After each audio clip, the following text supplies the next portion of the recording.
Aloha and welcome to a very special episode of The Pacific.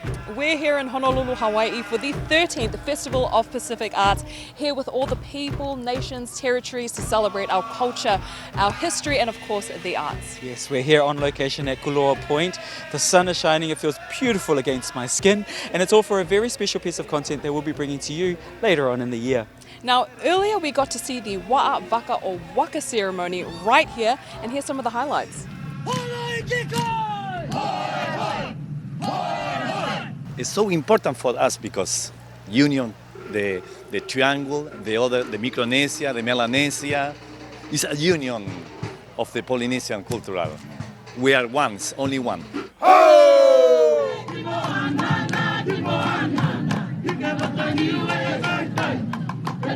We also have the same identity, that's to raise up the more attention to support each other in this kind of festival that we can gather every year to get more attention to raise up our young children, to know your culture, your identity.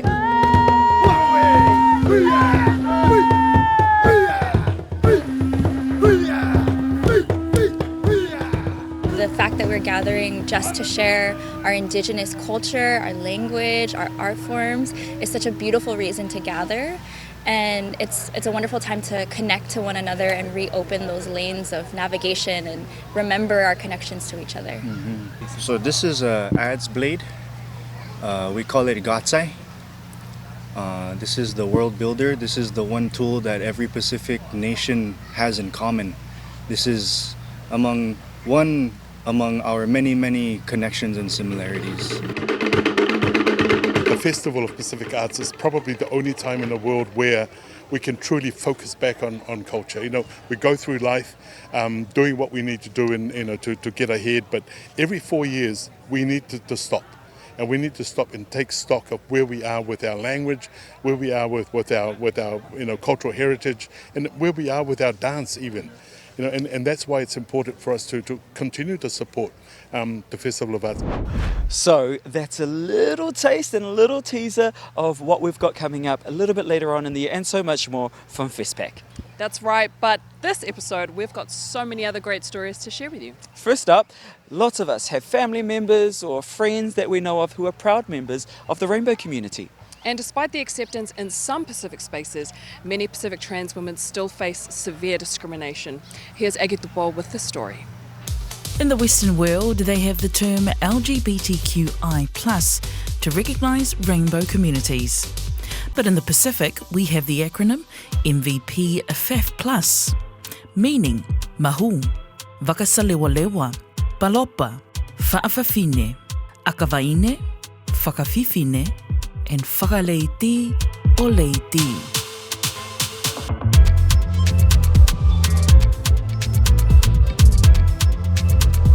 Joey Jolene Mataele is a force to be reckoned with. In 1992, Joey founded the Tongan Ladies Association, dedicated to advocating for ladies and the rainbow community. She still volunteers tirelessly today. I've been working voluntarily for the past how many years? Still not paid yet. I think I'll be paid by heaven. So. But I just thank God that I'm still alive and the work is moving forward. Yeah. On the international stage, Joey is the co-founder of the organisation that advocates globally for Pacific rainbow communities. When we talk about the Pacific Sexual Gender Diversity Network, we have decriminalized homosexuality law in 12 countries already. And there are 6 more to go, and Tonga is one of them. She also helped to set up the spectacle that is Miss Galaxy, Tonga's own beauty pageant for ladies. When you go to Miss Galaxy, there's a whole lot of families that will come and just cheer for that person.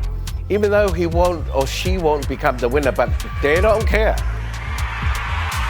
But like a lot of lady, life isn't always easy. 46 years ago, when I started wearing dresses, that's when my father turned around and said, no, I'll accept you as a gay person, but when you dress as a woman, that's an issue for me, because he was in Parliament and all that.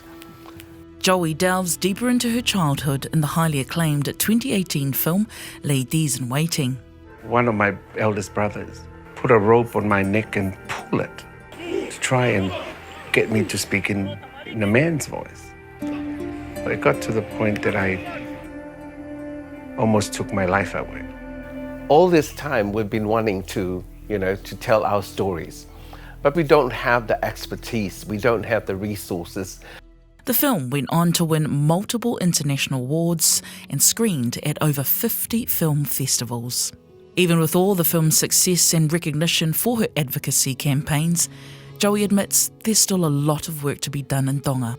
A lot of people still don't accept a lot of the trans communities as women. Some of the churches, of course, still don't allow ladies to turn up in women's clothes. But of course, I've broken every rule of that. I think I've been to all the churches here in Tonga with being me. The only thing they can do is love us for who we are, or whatever we are, because we're not going to change for the benefit of anybody.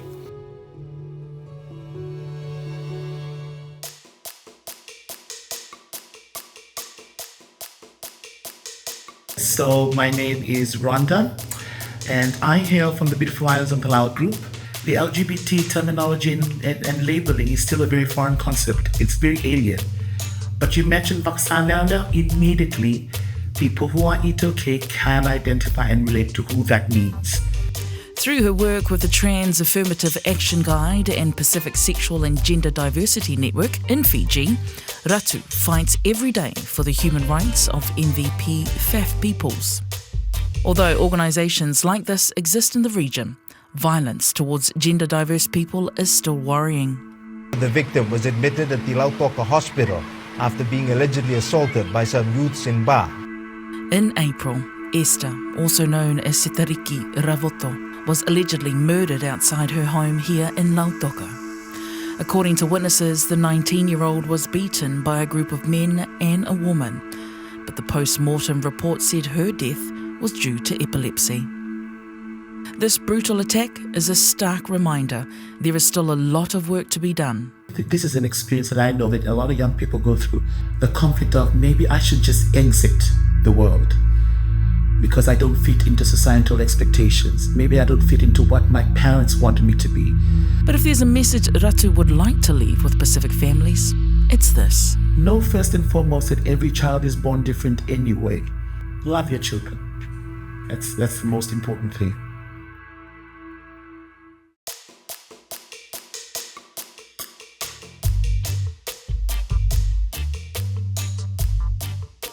Salapalava, my name is Erica Ariel Wong Si. I'm 24 years old from the village of Moamoa, and I'm a young, proud Fa'afafine. Erica is a social media celebrity. With over 3 million likes on TikTok, she is one of Samoa's biggest influencers. I feel like people are enjoying my contents with my brother. I get to meet with a lot of people who tells me like, to keep making videos, we love your contents. Although she oozes confidence online, it takes Erica a long time to grow into her own skin. It's really a struggle for us young Fa'afafines because we get to face with bullying and we feel like we're not accepted in schools. My dad is accepting me slowly as a Fa'afafine, but my mom really accepts me for who I am. So one day I believe my dad will accept me fully. A number of Fa'afafine across the region struggle with education and employment, but Erica is proof that it can be done. I graduated from university with a bachelor's degree in commerce, majoring in management and minor in economics. And currently, right now, I'm employed in the government, Ministry of Natural Resources and Environment, as an accountant expenditure officer. But she also has dreams of being on the big screen. So if there's any auditions for acting, I'm so in.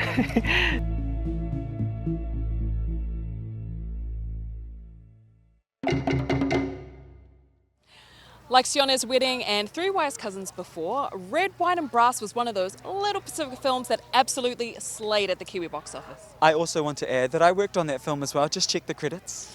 It's not about you. It's about the film's up-and-coming star, JP Foliaki. We got to get up close and personal with him. Yes, and it was adapted for the stage. And just before opening night, we caught up with JP. John Paul Foliaki, or JP, might only be at the start of his career, but he's already giving main character energy. They need to have a name on it so they know people can come and watch. But I said, you don't need a name, you need me. In the span of 5 years, he's directed and starred in a theatre show, auditioned for New Zealand's Pop Stars reboot. I think my younger self would be super proud there that I'm in the top 12 and standing out while doing so. Dropped multiple music tracks,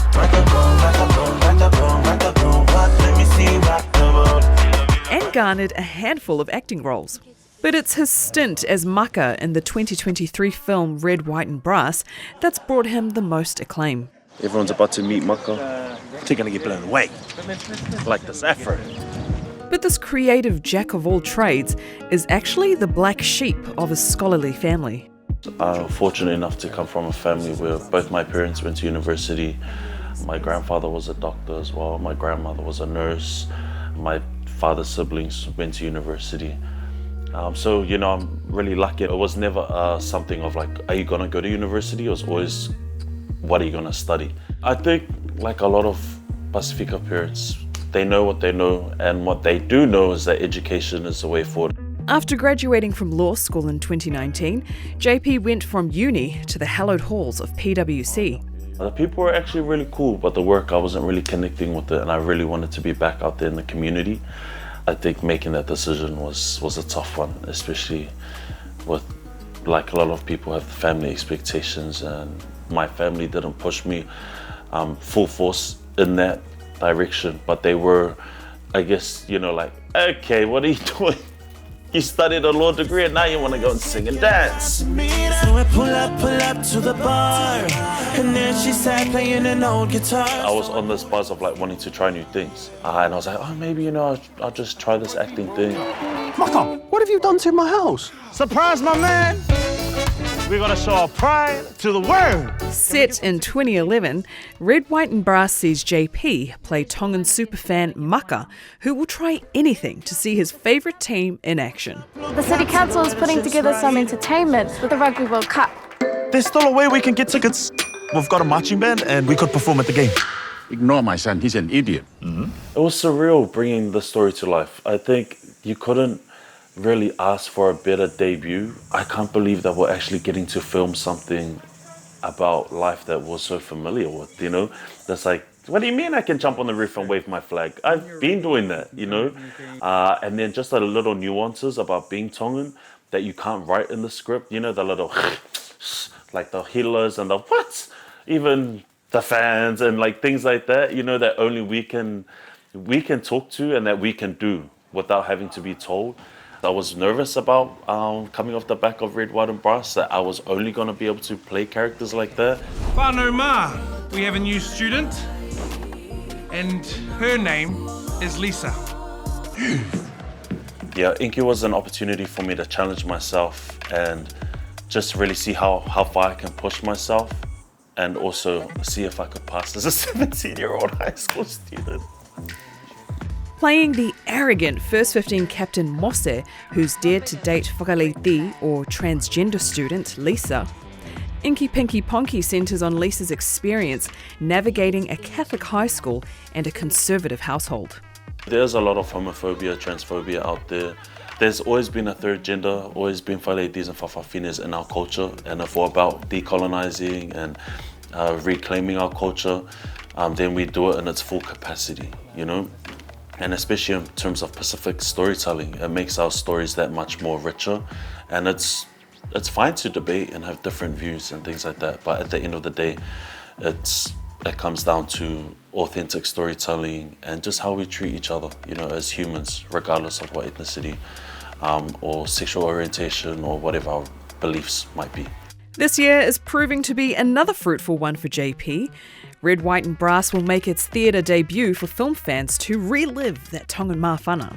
There's also a new EP on the way and a secret TV project in the works. I'm looking forward to losing some kgs, come back hopefully with a six-pack and not just sunburned neck. I just want to encourage everyone to continue taking those opportunities that come by, or to continue putting themselves out there, for real. You never know where it could take you.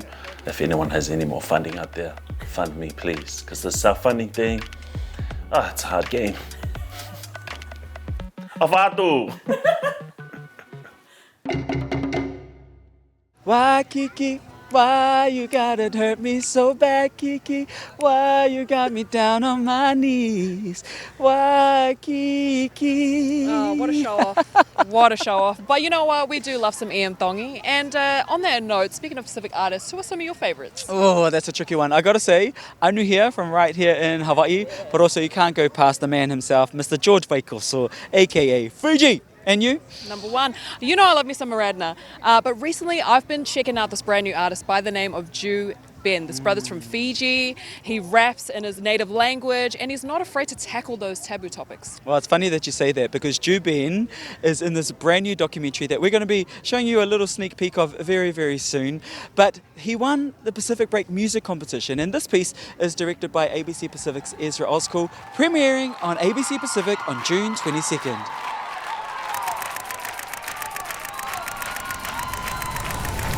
Basically, this is just history, you know. Ju Ben's creating history. He's really quiet and he's very humble. Ju is special, truly. He rapped in the native tongue, so for us, that was a first.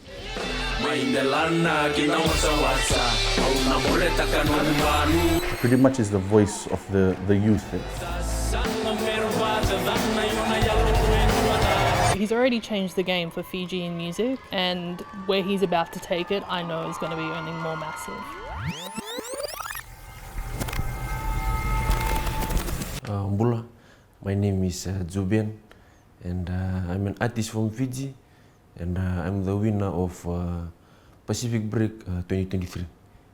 After they told me the message, I went into the studio. They were still excited outside, they were celebrating. Went back to the studio, just said a little prayer. I just said thank you for this opportunity.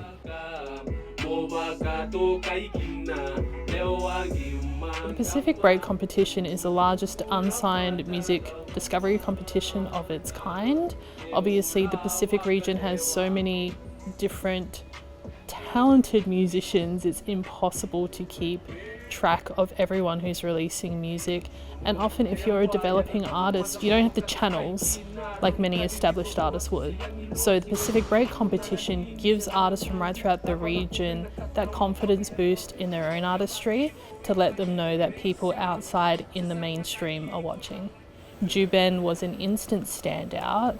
His lyricism, the confidence, the production, like this was an artist we knew was coming out the gate already fully formed.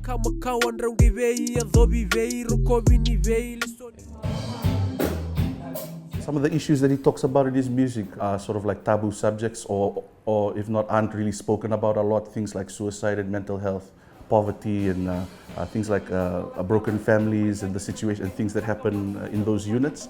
We're not a people who boldly come forward and say these things. He is very important, especially right now in Fiji. Oh, okay. I'm hearing that thing. Oh, yes, yes, yes. So like Indians are all mixed the same. Oh, okay. So like I have to hear myself. You have to know that your time will come. You have to be patient. That's how I took everything I went through and put it into music. Because I know the only way that I could share my message is through music. And that music was rap. The rest they were speaking Fijian and English. So I just rapped in my own mother tongue. There's something no one else in the world will ever get to know. That's your language. That's what makes you you. Can't wait to be in Aussie. Let's go. On the way down. And it's Petco's first time. You bring them through this process and they win a regional competition and now they're performing around the world. There's a lot of weight that you sort of feel, a responsibility that you feel ensure that they make it all the way. Yeah, he's just so good. I just enjoy listening to his music. Yeah.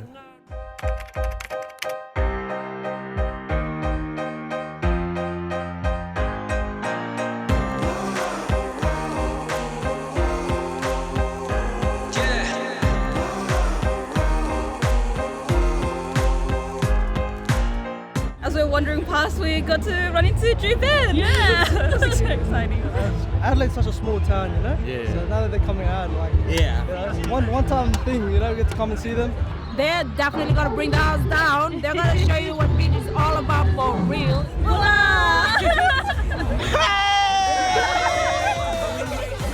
Recognition, I'm on a mission. I'm paying dues. I'm in position. I'm staying up. It's getting late. You're doing good. I'm doing great.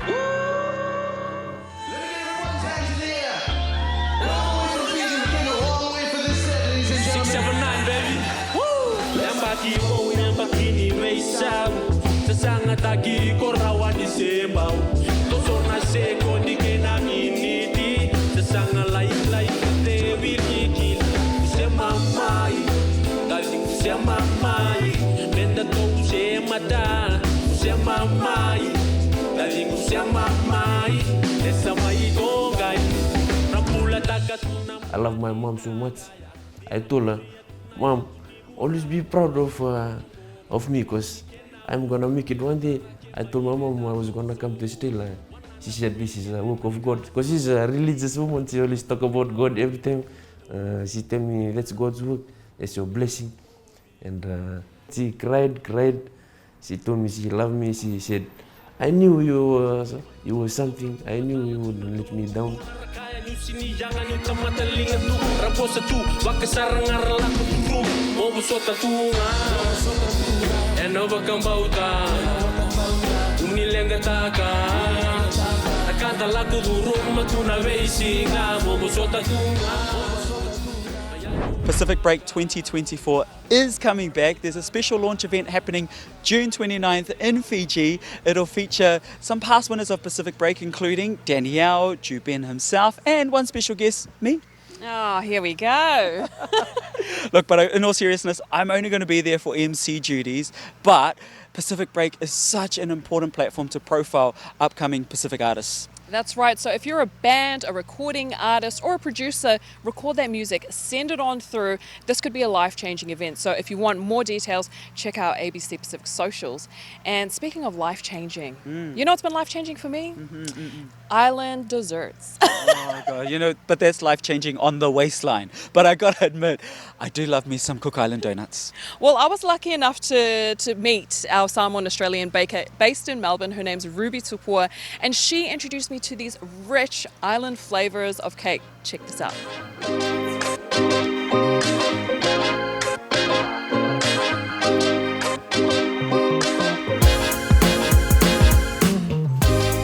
No one was making like a coco Samoa cake or anything related to generally just the Pacific Islands, and I think that was just like missing. So yeah, I was like, if I can do it, then that would be a good way to sort of introduce people to Samoan stuff without being so like, I guess, scary. Yeah. I think that can sometimes be what stops people from being interested in trying other cultures. I really loved looking at your shelf of ingredients back here and seeing this entire shelf dedicated to Coco Samoa. You got your coconut cream here. Yeah. Is it a point of pride for you to be able to incorporate your heritage into your cake making? Yeah, growing up in like a Western society, it can be hard to be really proud about being different. Yeah, I guess I cry about it a bit because it's a bit embarrassing to think about, especially because like people in like my generation now are very like 685 to the world, like it's very loud and proud, and it just like wasn't a thing, like at least not in my immediate community of like Pacific Islanders. As I got older, it's just sort of realized like it's what makes me different.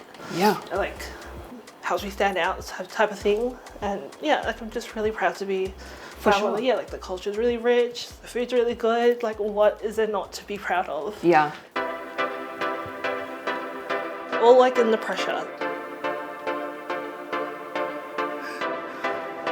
These look amazing. Don't know about the cake that I decorated, so let's just, not dwell on that.